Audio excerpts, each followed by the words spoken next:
Salut à tous et bienvenue sur GBE Automobile 237. Avant de plonger dans le sujet d'aujourd'hui, je vous invite à vous abonner à notre chaîne et à activer la cloche de notification pour ne rater aucune de nos vidéos. N'oubliez pas de laisser un like si le contenu vous plaît et de partager avec vos amis passionnés d'automobile. Aujourd'hui, on va parler d'un sujet qui intrigue beaucoup de monde. Les pires marques automobiles au monde. On connaît souvent les grandes marques de qualité qui dominent le marché, mais qu'en est-il des marques qui accumulent les mauvaises réputations? Et aujourd'hui, on s'intéresse plus particulièrement à la deuxième pire marque automobile au monde. Avant de nommer cette marque, précisons les critères qui font qu'une marque est jugée mauvaise.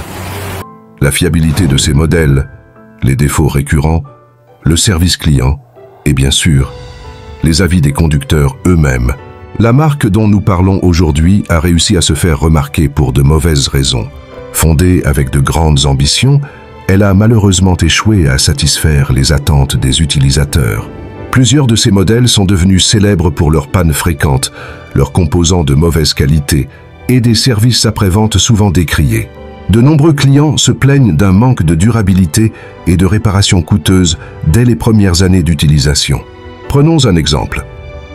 Certains modèles sont connus pour avoir des problèmes de transmission qui surgissent à faible kilométrage, ou encore des systèmes électriques capricieux. Ces défaillances répétées ont terni l'image de la marque, la plaçant parmi les moins populaires sur le marché. L'un des principaux problèmes vient de l'utilisation de matériaux de qualité inférieure, probablement pour réduire les coûts de production. En conséquence, les véhicules sont plus sensibles à l'usure et se dégradent rapidement. Les propriétaires se retrouvent souvent à payer des réparations coûteuses, ce qui fait monter leur frustration et contribue à la mauvaise réputation de la marque. Un autre problème est le manque de suivi de la part de l'entreprise. Les clients se plaignent fréquemment de la lenteur et du manque de réactivité du service après-vente. Cela crée un sentiment de négligence, comme si l'entreprise elle-même ne croyait pas en ses propres véhicules. Cette mauvaise réputation a un impact direct sur les ventes. De nombreux clients potentiels se tournent vers des marques plus fiables, même si elles sont plus chères, pour éviter les problèmes auxquels les propriétaires actuels de cette marque font face. Il est difficile de regagner la confiance des consommateurs après autant de critiques négatives et d'expériences décevantes.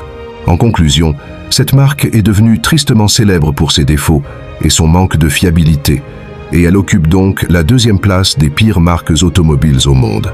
Mais alors, qui est la pire marque ? Restez connectés, abonnez-vous et activez la cloche, car nous en parlerons dans une prochaine vidéo. Merci d'avoir regardé cette vidéo. N'oubliez pas de liker, de commenter pour nous dire ce que vous pensez de cette marque et de vous abonner pour plus de contenu sur les marques automobiles. À très bientôt sur GBE Automobile 237.